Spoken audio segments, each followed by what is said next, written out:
Hello students, I hope you all are doing well at your place. Today in this lecture I will be talking about a song for St. Cecilia Day. It was composed in 1687 and it was written to celebrate a religious holiday that was held in November 22 to commemorate St. Cecilia.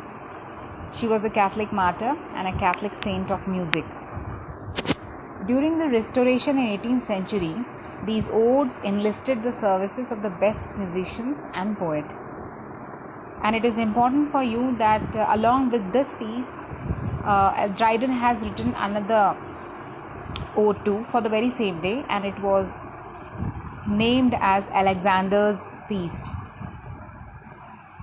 The theme of this entire poem is about the power of music.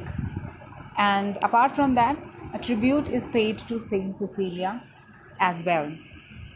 Now, in order to prove his point that music is superior and it is something that has been responsible for the creation of this world, Dryden alludes not just to the Christian concept but also borrows various stories from Greek mythology. The poet in this manner presents in front of the reader the dichotomy between Christian and non-Christian. Like, for example, in stanza 7, he calls St. Cecilia's music superior to that of Orpheus. Now, Orpheus was the Greek god of music. So, in a way, we can say that he was trying to showcase the superiority and sanctity of his religion by comparing it with pagan religion. And every time he is comparing these two religions, he's trying to prove that Christianity has always been far, far superior and better than this pagan religion or pagan faith. Now, before moving ahead, it is important for us to know who was Saint Cecilia. Saint Cecilia, it's said that now the dates are not they are not exact. It's assumed that she was born at around 200 AD or in between 200 AD or 230 AD and died somewhere around 222 AD to 235 AD. It was said that she was patron saint of music and one of the most famous Roman martyr of the early church. As one of the legends says that she was born Christian at the time when there was Roman rule. In such contrary situations, she was able to maintain her faith and also influenced many through her faith. Many people became Christian under her influence, and because of this, the Roman ruler got infuriated and he ordered death sentence for her entire family.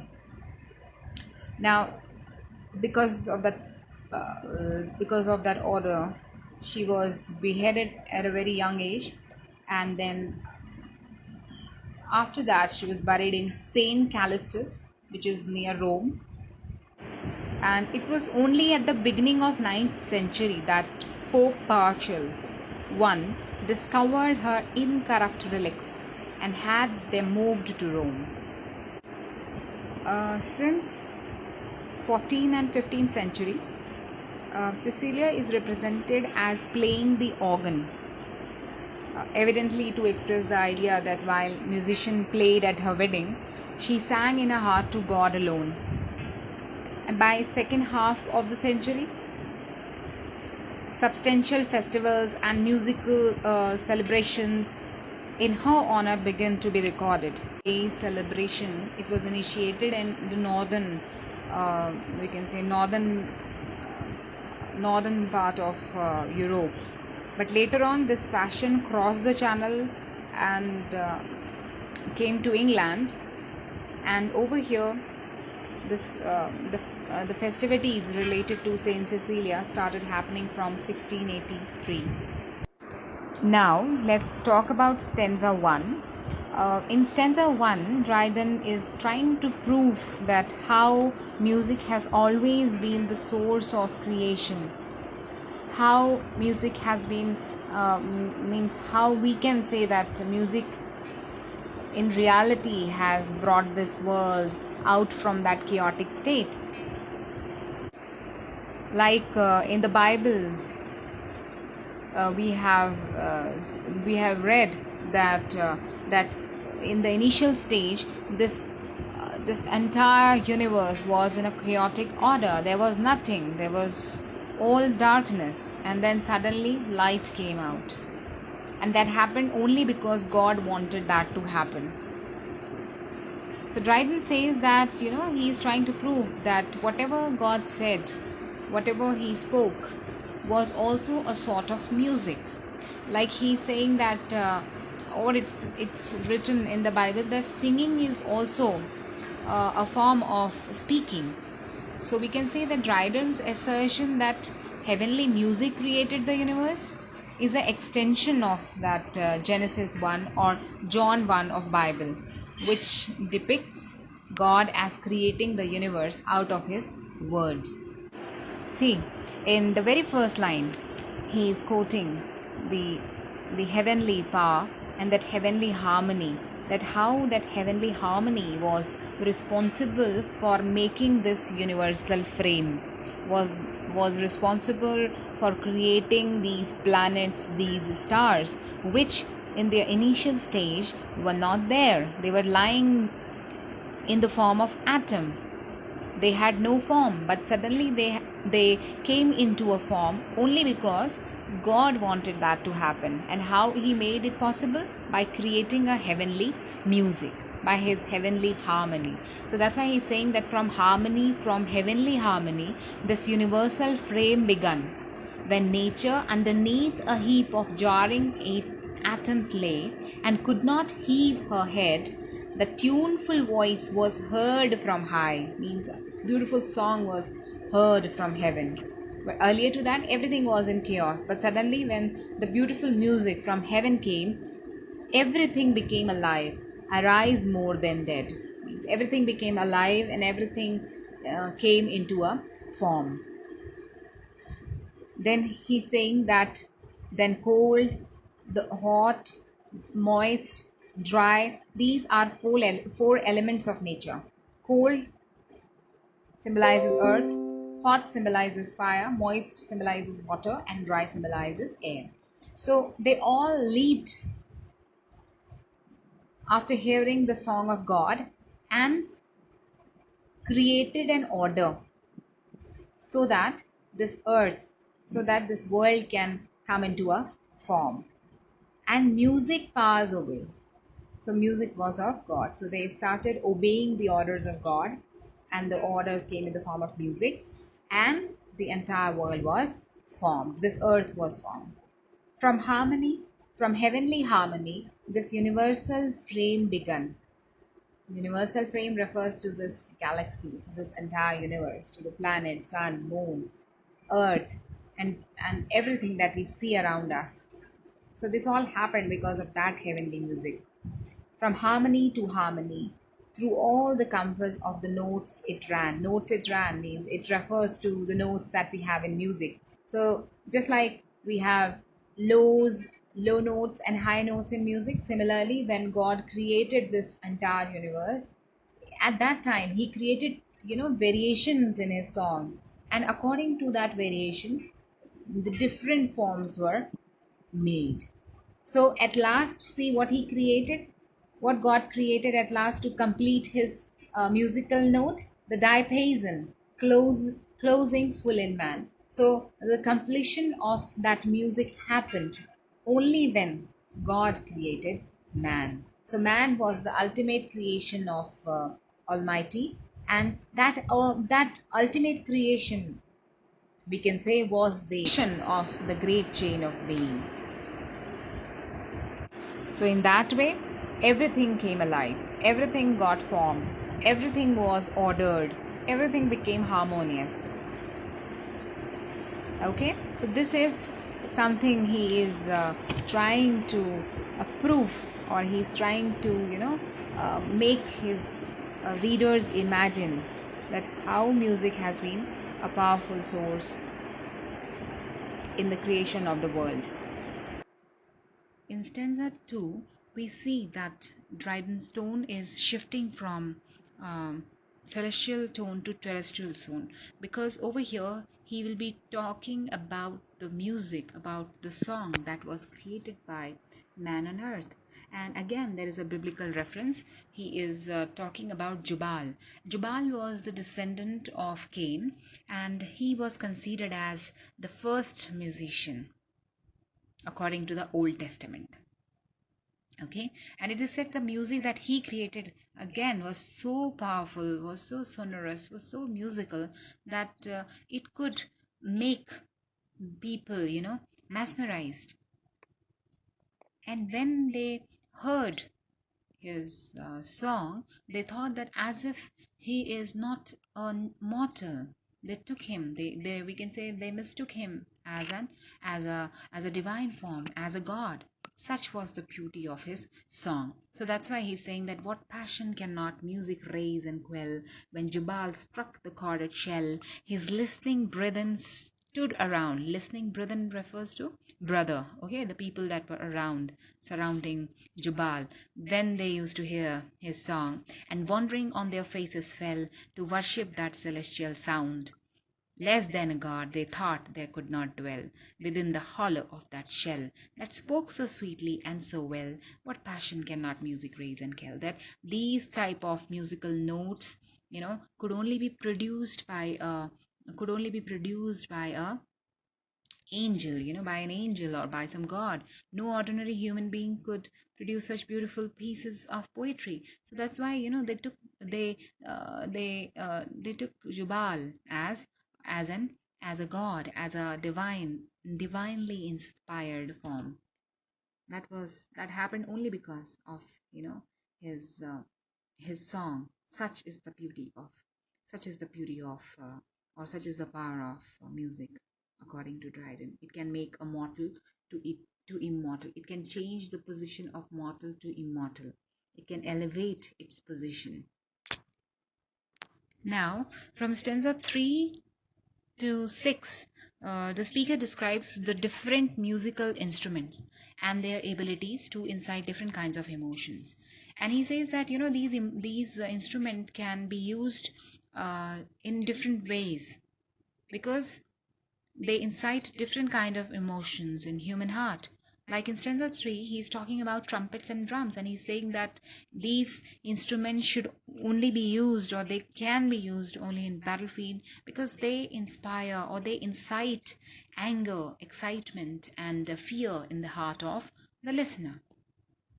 So that's why he's saying that the trumpet loud clangor excites us to arms with shrill notes of anger and mortal alarms. Now over here, the double, double, double beat. See, it is again alliteration. Lots of figure of speeches are being used over here. You have to pay attention to that also. Now D is being repeated, so it's alliteration. And apart from that, poet is trying to match the sound of the drum with the words, and that's why he's repeating the word.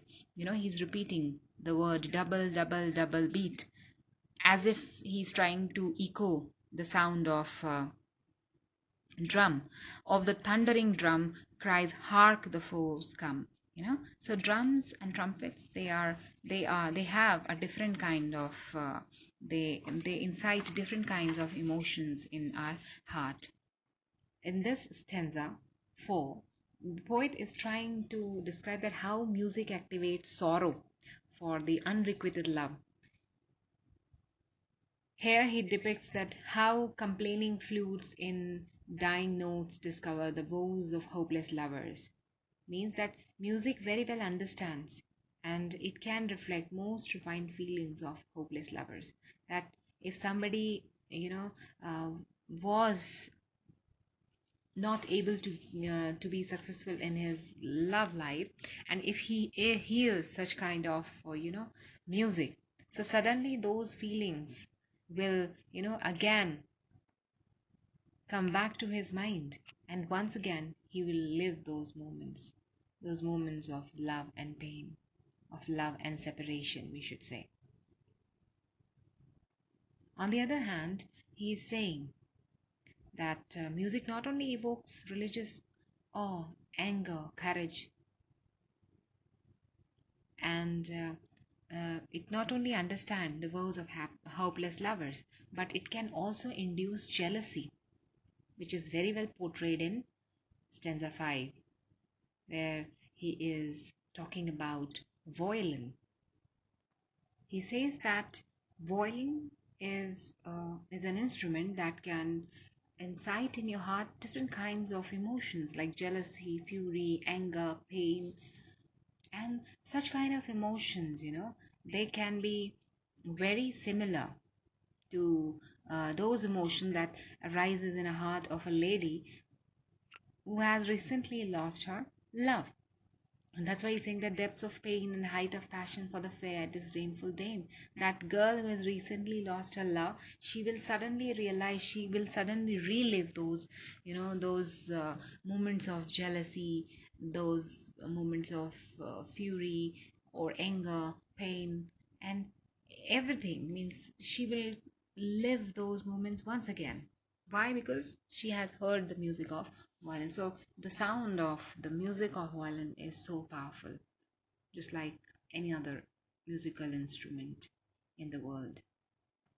Now, in stanza 6, Dryden makes a comparison between a musical instrument and the power of music. And then he also showcases that how human voice can be, can be compared with the qualities of the organ. And so he says in line second and third of this stanza that what human voice can reach, the sacred organ's praise.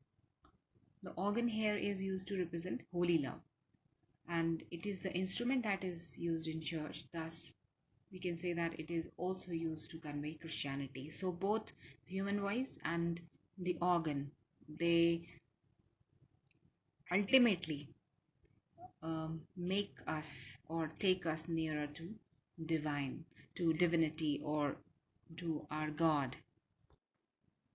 In the seventh stanza, Dryden alludes to Grecian mythology and he talks about Orpheus. Now, Orpheus was a musician, poet, and a prophet in Greek mythology, and he was taught by god Apollo to play a lyre when he was an adolescent. So then you can make out that what type of musician he might have been when Apollo himself taught him how to play the lyre. His music was considered so sonorous to the ears that it was not just the living creatures that followed him when he used to play the music. Even the trees uprooted themselves. That's why in the second line the poet is saying the trees uprooted left their place, sequacious of the lyre, in order to follow the musician. The trees, the mountains, and whatnot, they all left their place and they tried to be in close Orpheus so that they can always remain in in a very close contact with the music of this poet. But then he is suddenly comparing the song of Orpheus with that of Cecilia. And he says that if somebody asks me that whose song I will consider as more pious, as more superior, so definitely I'll say that Cecilia's song were far, far better than that of Orpheus. Why? Because again, it's a story that I have already narrated in the earlier stanzas that once, she sang a song, and that song was so heavenly inspired, so sonorous that one of the angels of heaven mistook the earth as heaven and they came to earth. So what Dryden is trying to say here is that according to him, Saint Cecilia was much braver and had performed a much greater miracle by attracting an angel, on earth. And in that way, he's saying, Dryden is saying that she is far greater and more amazing than Orpheus because she incites us to Christianity. In the last stanza, Dryden is referring to the apocalypse that was prophesied by Saint John in the final chapter of the Bible. And again over here he's trying to illustrate the power of the music in universe. And he's saying that as from the powers of sacred lays the spheres began to move and sung the great Creator's praise to all the blessed above. He's saying that as the heavenly music was responsible for creation of this beautiful world, for the creation of this beautiful, um, celestial bodies or spheres, this time again a new type of song will be played by God. So that's why he's saying, so when the last and dreadful hour, this crumbling pageant shall devour. Over here he's referring to the apocalypse. He's referring to the destruction time. This crumbling pageant shall devour, the trumpet shall be heard on high, the dead shall live, the living die. This time a new type of song will be heard from heaven, from that high, will be heard from that high. And that song will not be of creation but of destruction. So he's saying that the universe will cease to exist when the harmony will also cease to exist.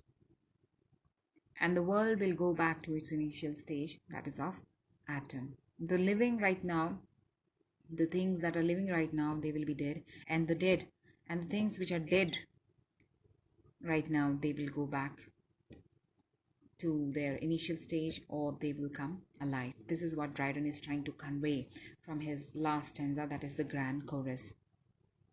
We can say that Dryden's poem is grand but playful ode to music, celebrating art's power to affect us, but also imposing a moral framework just as it imposes a universal frame on its stanzas. So he's saying that, Dryden is again and again he's trying to say that musician and music can be both route to heaven and it can also herald a destruction. That is the power of, and that's the influence, we can say, of music.